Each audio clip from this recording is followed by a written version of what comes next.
cash flow statement. So that is the topic of today. So the International Accounting Standard 7, which is a cash flow statement. So under this is all about what does it show. A cash flow statement shows the sources and application of funds, sources and application of funds for an organization, sources and application of funds for an organization. So it's a statement prepared to show what? So it's a statement prepared by group companies. So we can say that the statement prepared by group companies, statement prepared by group companies, it's prepared by group companies. It's a statement prepared by group companies. So of which its main purpose is to show sources and application of funds. So statement prepared by group companies to show the sources, and application of funds, sources and application of funds, so sources and application of funds during the financial period, during a certain financial period. So your main thing, you need to say that it shows the sources and application of funds. So of which sources of funds may be categorized into three. So sources of funds may be categorized into three. Sources of funds may be categorized. Sources of funds may be categorized. So sources of funds may be categorized into three. So the sources of funds may be categorized into. So I was saying that the sources of funds may be categorized into three. So the first one being, so number one is from operating activities. So from operating, the way you have mentioned. So from the operating activities. Then you know that the second one can be from investing, from the investing activities, activities. And the third one can be from financing. So from financing activities. So from the financing activities. So from the financing activities. So those are the three. So from operating,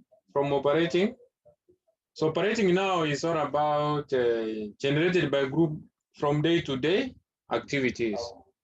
So the operating one, that is from operating activities, is all about, it shows the funds generated from the day-to-day activities after taking into consideration the working capital.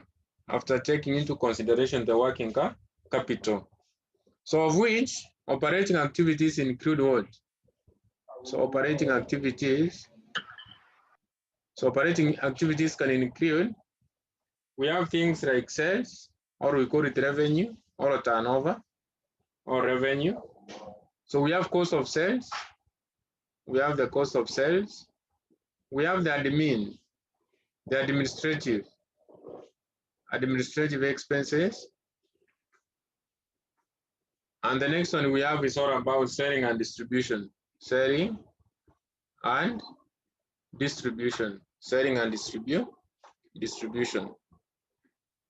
That is the scenario concerning the operating activities. So after taking into consideration, I've said the working capital. So the working capital can be current assets and current liabilities. So the working capital is all about current assets and current liabilities. So we have said that operating activities, it shows the funds generated by the group from day-to-day activities after taking into consideration the working capital, of which I've mentioned all about the operating activities, which is sales, cost of sales, administrative expenses, and selling and distribution. Of which I've said working capital is all about current assets and current liabilities. So working capital is current assets. So the current are assets, and we have the current liabilities.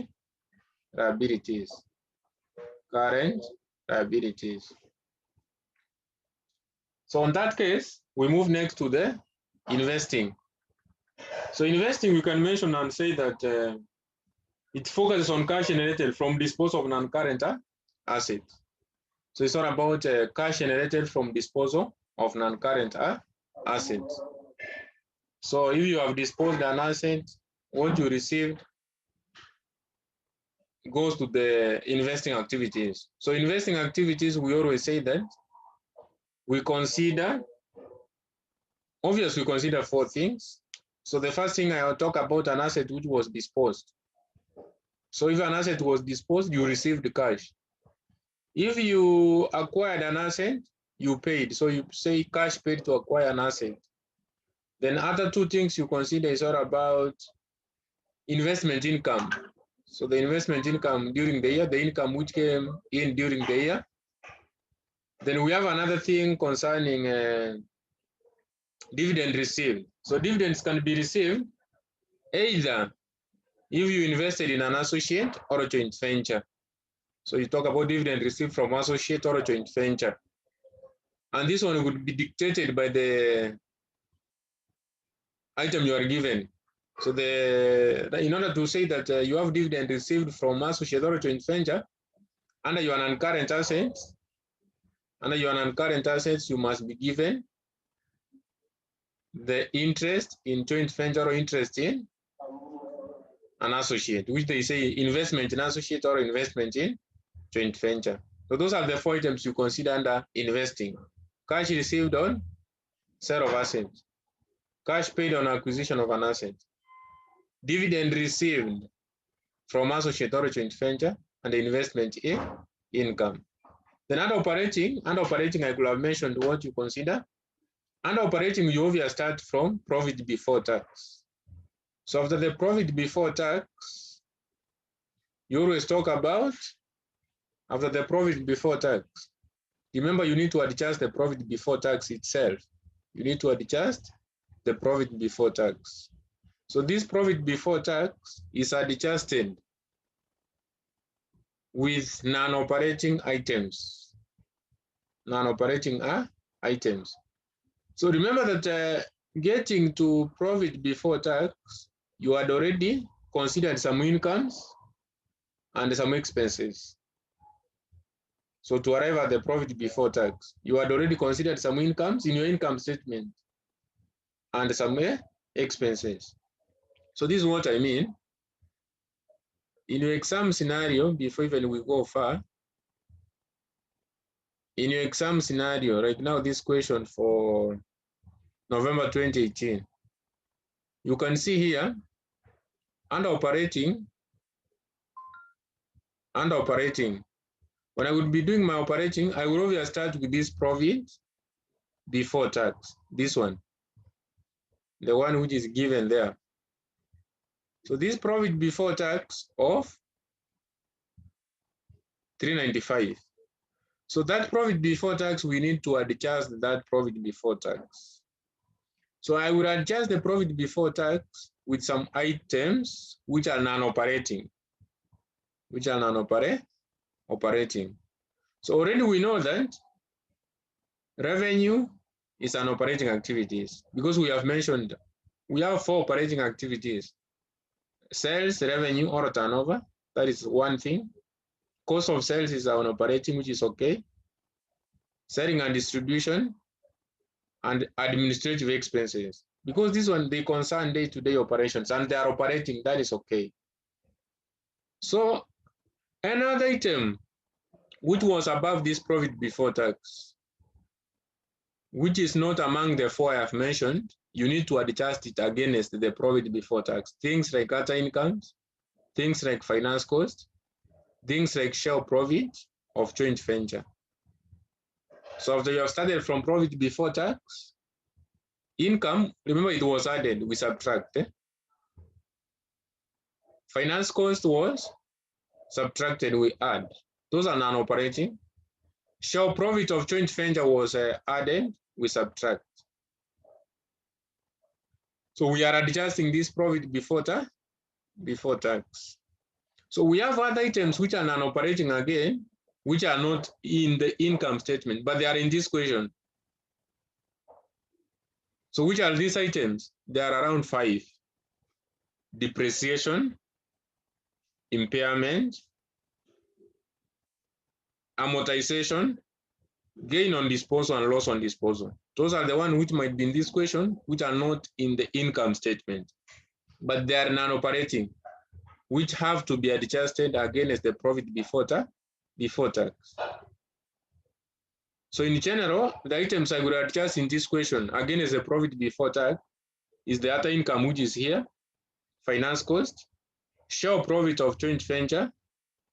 Then I would go and list depreciation, amortization, impairment, loss on disposal, and gain on disposal. Then uncheck if they are present. So that one I will show you when we will be doing a question, how they came in. So that is what you do under operating. So after now adjusting those items I've mentioned against your profit before tax, you again consider, remember that the working capital is considered under the operating. Again, go ahead and consider the working capital, changes in working capital. And I've said working capital is either current assets or current liabilities.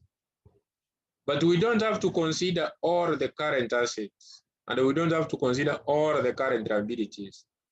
Under current assets, we always consider two things: inventory and account receivable.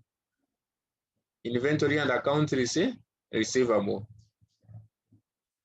So you can see here now, we need to see increase or decrease. So my 2017 will be my balance brought down, because now our financial year, if you can see, it ends 2018, September. Of which if it ends 30 September 2018, it means that it was starting on 1st October 2017. This 2018, this 2018, if it ends on 30 September 2018, it was obviously starting on 1st October 2017, which means that my 2017, which ends September, after September is the October. After September, because you see the previous year ends on 30 September 2017.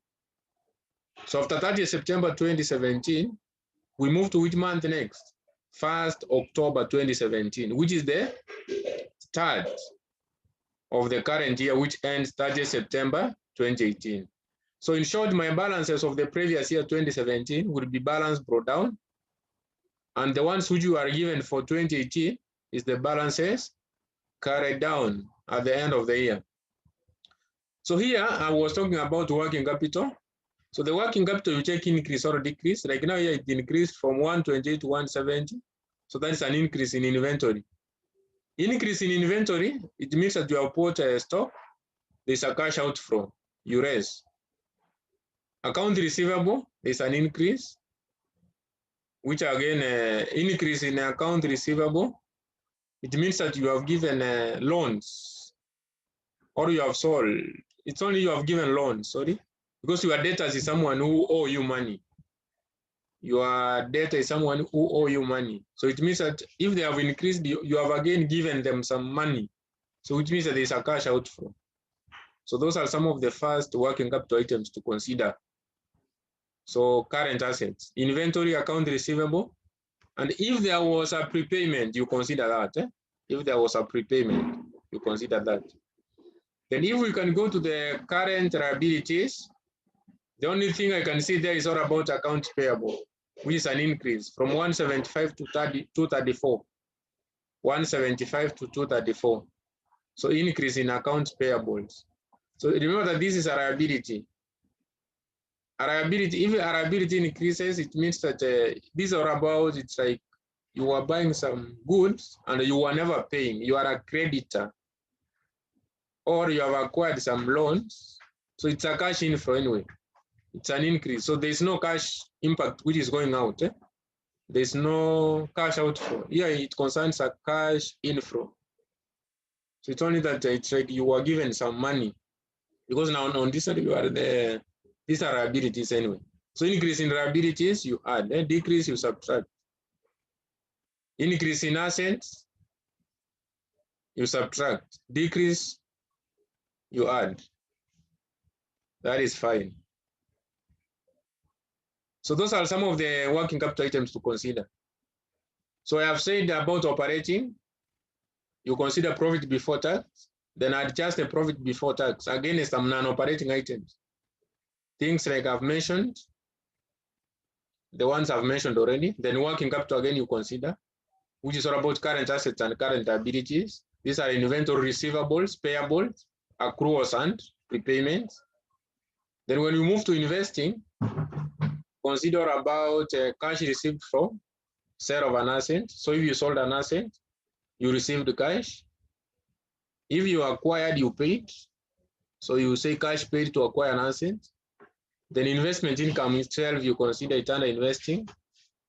Then maybe if there was dividend received, if you invested, obviously there would be an investment either in a joint venture or in an associate. So you will say dividend received from associate or a joint venture. Then now we can move to the last part of the interpretation of this. So the last part is all about financing. Yeah? So financing, now here you consider what was financing your organization. What items can you mention are under financing? What can finance the organization? What can finance the organization, guys? Loans. Yes, you can Bank go for facilities. Sorry? Bank facilities. Yes, bank facilities. Like loans. Yes, you go for loans, acquisition of loans. So you can issue shares, things like that.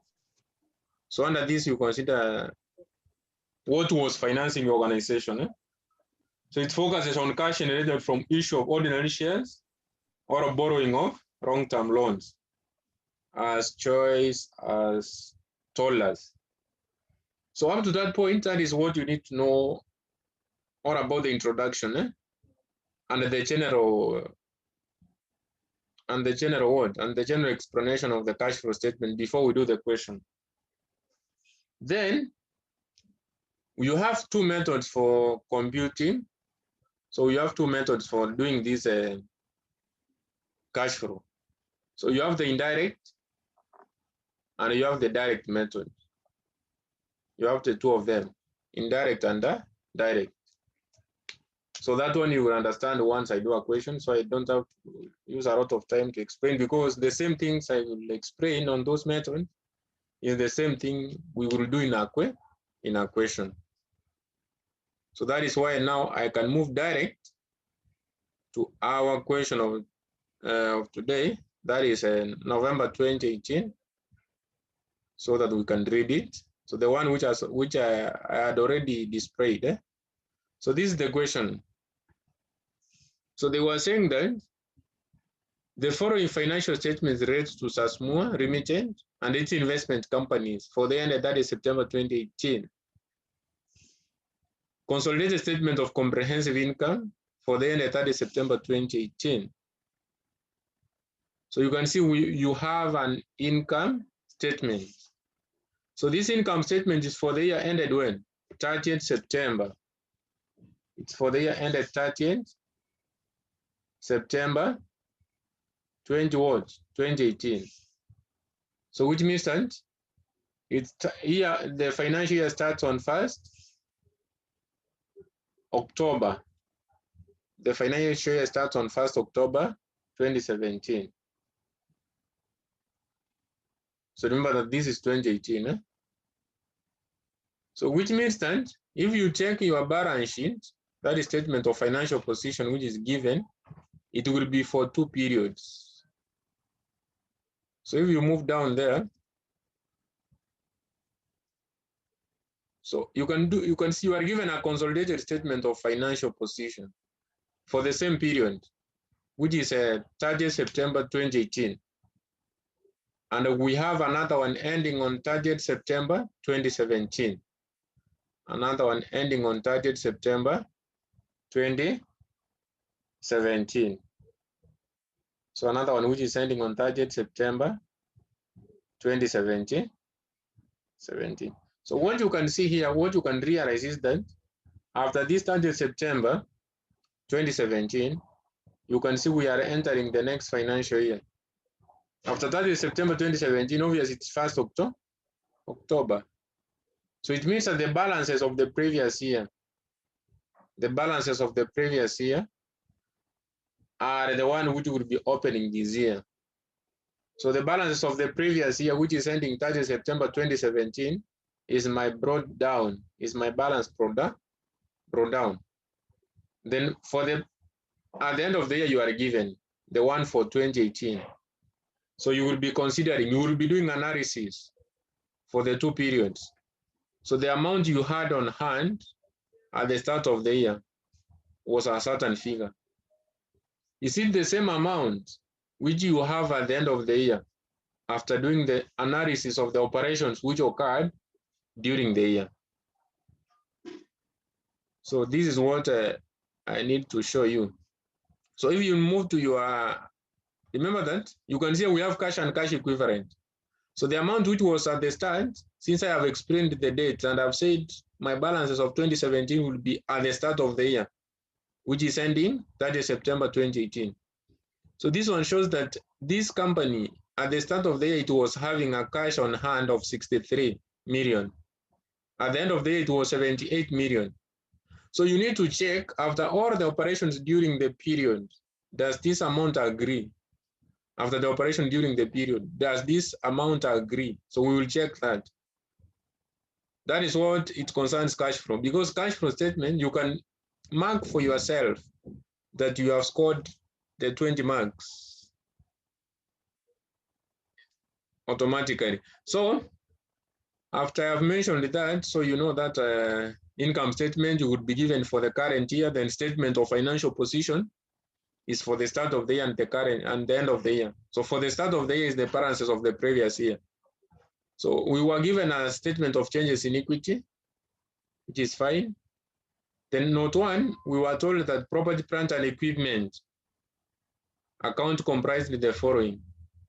So this property, plant, and equipment, if you can be keen and go back and check your property, plant, and equipment on the balance sheet, you can realize that they are the same amount you are given. So here is 2831 and 2345.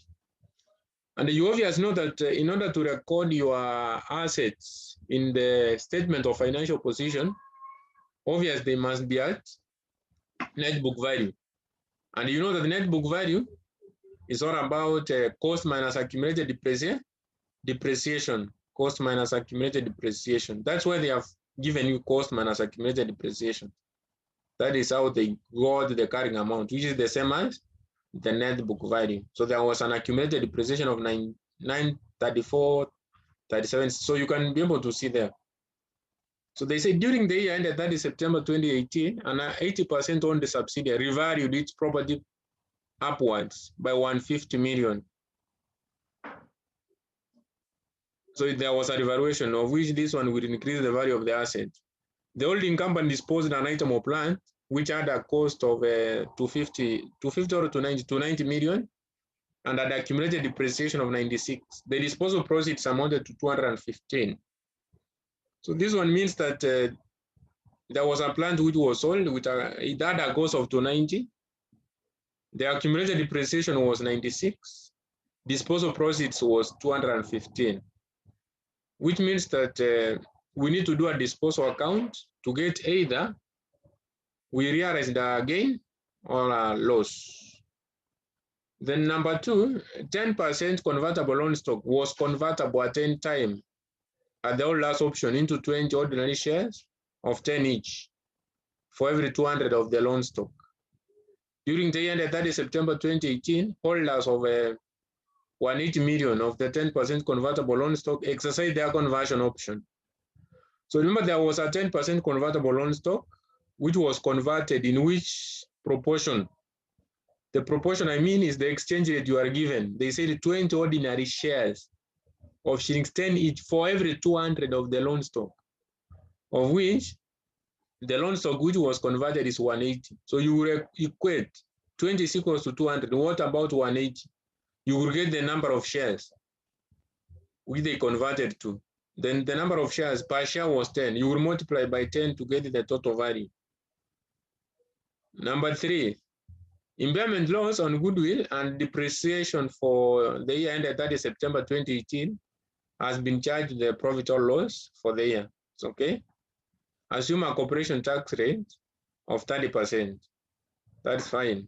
That one would be applicable because revaluation, our revaluation of years, it has to affect tax. Revaluation must affect your tax. That's why they have provided the 30%. Examiner needs a consolidated statement of cash flow for the end of 30 September 2018 using the indirect method in conformity with the requirements of International Accounting Standard 7, statement of cash flow. Any query before we move to the computation? Now the time is yours for the next 4 minutes. For any questions before I came in for another session of now presenting now the statement, that is a cash flow statement for this question. Any question where you are not understanding, maybe?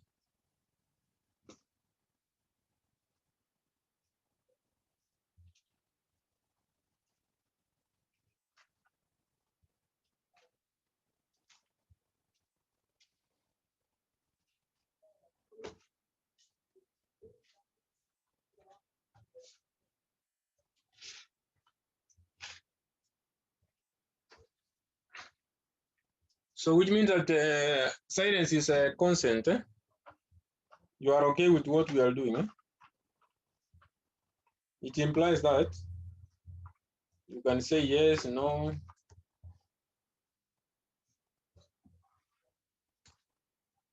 Yes.